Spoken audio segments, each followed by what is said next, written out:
The Nectar of Devotion by His Divine Grace, A.C. Bhaktivedanta Swami, Prabhupāda. Chapter 31, Additional Symptoms. All the above-mentioned 31 symptoms of ecstatic love are called vyabhichari, or disturbing. All these symptoms refer to apparently disturbed conditions. But even in such disturbed conditions, there is acute ecstatic love for Krishna.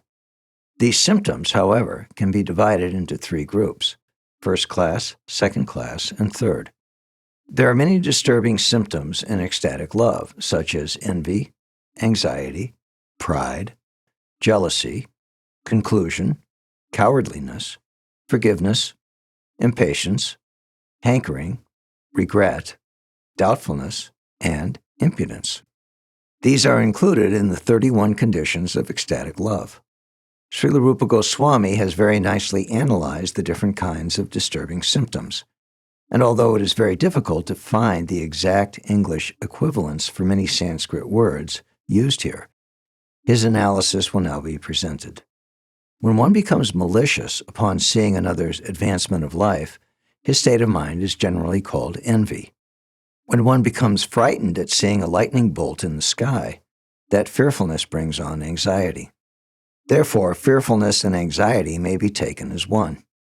When someone wants to hide his real mentality, it is called avahita, or concealment. When a person wants to exhibit superiority, it is called pride. Both of these can be classified under pretension. In a pretentious attitude, both avahita and pride are to be found. When one cannot tolerate an offense committed by another, it is called amarsha. And when one cannot tolerate the opulence of another, it is called jealousy. Jealousy and amarsha are both caused by intolerance. When one is able to establish the correct import of a word, it can be called conclusiveness. And before such a conclusive determination of import, there must be thoughtful consideration. Therefore, the act of consideration is present during the establishment of a conclusion. When one presents himself as ignorant, it is called humility, and when there is absence of enthusiasm, it is called cowardice. Therefore, in humility, there is cowardice also. When the mind is steadfast, it is called enduring, and when one cannot tolerate others' offenses, that is also called endurance. Therefore, forgiveness and endurance can be synonymous. When one is anxious for time to pass, that is called impatience. And when one sees something wonderful, one is said to be struck with wonder. Impatience may be caused by being struck with wonder, and so impatience and being struck with wonder can be synonymous. When anxiety is in its dormant stage, it is called hankering. Therefore, anxiety and hankering can also be synonymous. When one becomes regretful for some offense, his feeling is called bashfulness. In this way, bashfulness and regret can be synonymous. Doubtfulness is one of the aspects of argument. After exhibiting impudence, one becomes restless. Therefore, restlessness and impudence can be synonymous. When all such symptoms are included in ecstatic love, they are called ācārya, or continuously existing ecstatic symptoms. All of these symptoms are transcendental, and they are exhibited in different ways, acting and interacting under different conditions. They are like the reciprocation of love between the lover and beloved. When a person is envious or defamed, there may be a change in the color of the body. This may be classified as vibhava or sub-ecstasy. Sometimes illusion, collapse, and strong anxiety are also considered to be vibhava. When there are many such symptoms, they can simply be grouped together under ecstatic love. Srila Rupa Goswami says that fright, sleep, fatigue, laziness, and the madness of intoxication are sometimes grouped under continuous symptoms of ecstatic love, and they are due to a strong attraction. False argument, determination, steadiness, remembrance, joyfulness, ignorance, humility, and unconsciousness are also different symptoms of ecstatic love. Dependence is also grouped under ecstatic love, and this can be divided into superior dependence and inferior dependence. The direct differentiations between superior and inferior dependence are ascertained by Rupa Goswami and will be presented in due course. One devotee exclaimed, "Oh, I cannot see the district of Mathura. Even though by simply hearing the name of Mathura, the hairs of my body are standing up, I cannot see the place. So of what use are my eyes?" This statement reveals a strong anxiety to see the district of Mathura, resulting from a strong attachment to Krishna. There is another instance of this strong attachment for Krishna expressed by Bhima, when he began to murmur, "My arms are just like thunderbolts, but despite these arms, I could not smash Shishupal while he was blaspheming Krishna. Therefore, of what use are these strong arms?" In this instance, Bhima became angry, and, being influenced by such anger, his hopelessness became a cause for strong attachment to Krishna. This instance can be described as strong attachment for Krishna in anger. When Arjuna witnessed the universal form of Krishna, whose dazzling teeth were practically devouring the very existence of the universe, Arjuna's mouth became dried up. At that time, Arjuna forgot himself and could not understand that he was Arjuna, Krishna's friend, although he was always dependent upon Krishna's mercy. This incident is an example of inferior dependence. Sometimes ghastly activities also support strong ecstatic love for Krishna. This state of mind is called ecstatic fearfulness under illusion. In the 10th canto, 23rd chapter, 32nd verse of Srimad Bhagavatam, there is the following statement by the Brahmins who were performing sacrifices. "We have all been born into three advantageous conditions. We are in high Brahmin families, we have ceremoniously received the sacred thread, and we are also properly initiated by a spiritual master. But alas, in spite of all these advantages, we are condemned. Even our observance of brahmacharya, celibacy, is condemned." The Brahmins thus began to condemn their own activities. They realized that in spite of being so elevated by birth, education, and culture, they still were under the spell of the illusory energy. They also admitted that even great yogis who are not devotees of the Lord are covered by the influence of material energy. This kind of hopelessness felt by the Brahmins who were performing ritualistic ceremonies shows practically no attachment for Krishna. There is another hopelessness, however, which shows attachment for Krishna. When the bull demon attacked the damsels of Braj, they began to cry out, "My dear Krishna, please save us. We are now gone." This is hopelessness with attachment for Krishna. When the Keshi demon was assassinated by Krishna, Kamsa became hopeless. He said, "Keshi Daitya was as dear to me as my own life, but he has been killed by some cowherd boy who is crude, uneducated, and ignorant of fighting. Even though I have defeated the King of Heaven without difficulty, still I do not know the value of life." Because this hopelessness has a slight touch of attraction for Krishna, it is considered to be a reflection of ecstatic love and hopelessness. Kamsa once rebuked Akrura by saying, "You are such a fool that you are accepting the Supreme Personality of Godhead to be a cowherd boy simply because he has defeated some harmless water snake.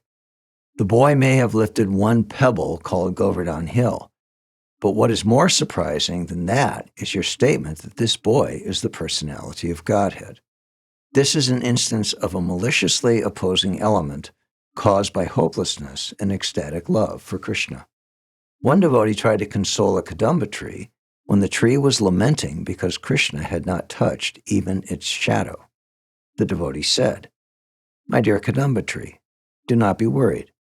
Just after defeating the Kaliya snake in the Jamuna River, Krishna will come and satisfy your desire." This is an instance of inappropriate hopelessness and ecstatic love for Krishna. Garuda, the eagle, the carrier of Vishnu, once said, "Who can be more pure than I? Where is there a second bird like me, so able and competent? Krishna may not like me. He may not wish to join my party, but still he has to take advantage of my wings." This is an instance of hopelessness in the neutral mood of ecstatic love. The symptoms of ecstatic love are sometimes grouped under four headings, namely generation, conjunction, aggregation, and satisfaction. Krishna once told Radharani, "My dear friend, when you tried to meet me alone in the morning, your friend Mekhala remained hungry with envy. Just look at her." When Krishna was joking with Radharani in this way, Radharani moved her beautiful eyebrows crossly. Rupa Goswami prays that everyone may become blessed by this movement of Srimati Radharani's eyebrows. This is an instance of the generation of malice in ecstatic love of Krishna. One night, after the Putana demon had been killed, baby Krishna could be seen playing upon her breast. Upon seeing this, Yashoda became stunned for some time. This is an example of a conjunction of various symptoms of ecstatic love. The conjunction can be auspicious or inauspicious. That the Putana demon had been killed was auspicious, but that Krishna was playing on her breast in the dead of night, with no one to help him in case of trouble, was inauspicious. Yashoda was caught between auspiciousness and inauspiciousness. After Krishna had just learned to walk, he was going in and out of the house very frequently. Yashoda became surprised and said, "This child is too restless and cannot be controlled. He is incessantly going about the neighborhood of Gokula, Vrindavan, and then he is coming back inside the house. I see that the child is very fearless, but in spite of his fearlessness, I am becoming more and more afraid of his falling into some danger." This again is an instance of the conjunction of two opposing elements. The child was very fearless, but at the same time, Yashoda was becoming fearful of some danger. Here, danger is the cause, and Yashoda's feelings are in conjunction of two opposing symptoms. In other words, Yashoda was feeling both happiness and doubt, or growing fear. When Devaki, the mother of Krishna, saw her son very jubilant in the presence of the wrestlers in Kamsa's arena, two kinds of tears were simultaneously gliding down her cheeks. Sometimes her tears were warm, and sometimes they were cold. This is an instance of a conjunction of jubilation and lamentation due to different causes of ecstatic love. Once when Srimati Radharani was standing on the bank of the Jamuna River in the forest of Vrindavan, she was attacked by Krishna, who was stronger than she. Although she externally expressed a disturbed mood from this incident, within herself she was smiling and feeling great satisfaction. Externally, she moved her eyebrows and made a show of rejecting Krishna. In this mood, Radharani looked very beautiful, and Srila Rupa Goswami glorified her beauty. This is an instance of exhibiting varying feelings in ecstatic love, although the cause is one only, Krishna. Sometimes there were great festivals in the house of Nanda Maharaj, and all of the inhabitants of Vrindavan would assemble for these festivals. During one such festival, Srimati Radharani was seen wearing a golden necklace given her by Krishna. This was immediately detected by Mother Yashoda as well as by Radharani's mother, because the necklace was too long for Radharani's neck. At the same time, Radharani could see Krishna nearby, as well as her own husband, Abhimanyu. So all of these things combined to make Radharani feel very much ashamed, and with her face shriveled, she began to look very beautiful. In this case, there was a combination of bashfulness, anger, jubilation, and lamentation. This is an instance of an aggregate of symptoms of ecstatic love. Kamsa once said, "What harm can this boy do to me? He has no power." The next moment, Kamsa was informed that all of his friends had been killed by the boy. And Kamsa began to think in perplexity, "Shall I go immediately and surrender unto him? But how can a great warrior do this?" The next moment he thought, "Why should I be afraid of him? There are still so many wrestlers standing to support me." But the next moment he began to consider, "The boy is certainly not common, because he has lifted Govardhan Hill with his left hand. So what can I do in this connection? Let me go to Vrindavan and inflict pains on all the residents there. But still, I cannot even go out because my heart is trembling from fear of this boy." This condition of Kamsa's mind reveals an instance of pride, lamentation, humility, determination, remembrance, doubtfulness, anger, and fear. Actually, 8 different symptoms comprise the mental condition of Kamsa. This is another instance of an aggregate of symptoms in hopeless, ecstatic love. One householder devotee once said, "My Lord, I am so wretched that these two eyes are never desiring to see the glorious city of Mathura. Therefore my eyes are actually condemned. I am nicely educated, but my education has simply been used in government service. I have not considered formidable time, stronger than anything else, which creates and annihilates everything. To whom shall I leave all of my wealth and fortune? I am becoming older and older. What shall I do? Shall I execute devotional service from here at home? This I cannot do because my mind is being attracted by the transcendental land of Vrindavan." This is an instance of hopelessness, pride, doubtfulness, patience, lamentation, determination, and eagerness, an aggregation of 7 different symptoms in ecstatic love for Krishna. There is a proverb in Sanskrit which says, "Disappointment gives rise to the greatest satisfaction."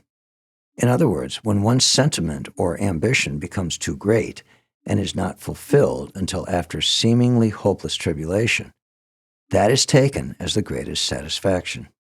Once the cowherd boys in Vrindavan were vainly searching after Krishna for a long time, and for that reason their faces became blackened and their complexions appeared faded. Just then they could hear on the hill a faint vibration from Krishna's flute. Immediately all of them became very much gladdened. This is an instance of satisfaction in the midst of disappointment. Srila Rupa Goswami says that although he has no expert knowledge about the sounds and meanings and mellows of the symptoms of ecstatic love, he has tried to give some examples of different varieties of love of Krishna. He further states that the 31 disturbing symptoms of ecstatic love, plus 9 other symptoms, all taken together equal 40 primary symptoms of ecstatic love. These symptoms create transformations of bodily activities as well as movements of the senses. All of them can be accepted as different feelings of the heart. Sometimes some of the feelings are quite natural. Sometimes some of the feelings are just temporary appearances. Those symptoms which are very natural always remain, both within and without the devotee. As one can detect the color of dye a cloth was soaked in by looking at the cloth, so simply by understanding the different signs of these symptomatic features, one can understand the actual position. In other words, attachment for Krishna is one, nevertheless, because there exist different kinds of devotees. Such attachment is manifested in many varieties. As clothing tinged red appears red, so the temporary appearance of a certain type of feeling can be detected or observed by the specific ecstatic symptom. In fact, all the different humors and mellows of the devotees possess various specific feelings within the mind. And according to these differences, the symptoms of ecstatic love appear in different forms and degrees. If one's heart is highly elevated, grave, and magnanimous, or if one's heart is rough and crude, different symptoms of ecstatic love will appear, influenced by the condition of the heart. Actually, people cannot generally understand such different qualities of mentality, but when one's heart is very soft or gentle, these symptoms become very easily visible, and one can understand very clearly. The heart of one who is highly elevated and grave is compared with gold. If one's heart is very soft and gentle, his heart is compared with a cotton swab. When there is an ecstatic sensation within the mind, the golden heart or grave heart is not agitated, but the soft heart immediately becomes agitated. To offer another example, a grave, magnanimous heart is compared to a great city, and a soft heart to an insignificant cottage. There may be many lights or even great elephants in the big city, but no one will take particular notice of them. But when such lights or elephants are seen near a small cottage, everyone can distinctly point them out. Hardness of the heart is compared to a lightning bolt with gold and with shellac. The lightning bolt is very strong and never becomes soft. Similarly, the hearts of those who are engaged in severe austerities and penances do not become very easily softened. The golden heart becomes melted at high temperature, as in ecstatic love, and the shellac heart is very easily melted in slight temperature. Softness of the heart is compared with honey, with butter, and with nectar. And the condition of the mind is compared with sunshine. As honey and butter become melted even in slight sunshine, so soft-hearted persons become easily melted. Nectar, however, is by its nature always liquid. And the hearts of those who are in pure ecstatic love with Krishna are by nature always liquefied, just like nectar. A pure devotee of Krishna is always specifically qualified with nectarian qualifications, and sometimes with the qualifications of butter and honey.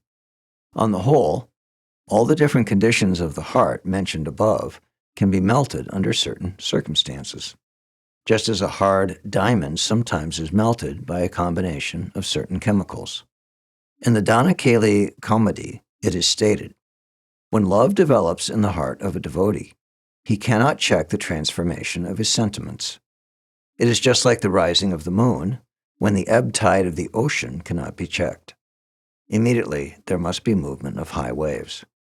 Although in its natural state the ocean is always very grave and unfathomable, when the moon rises, nothing can check the ocean's agitation.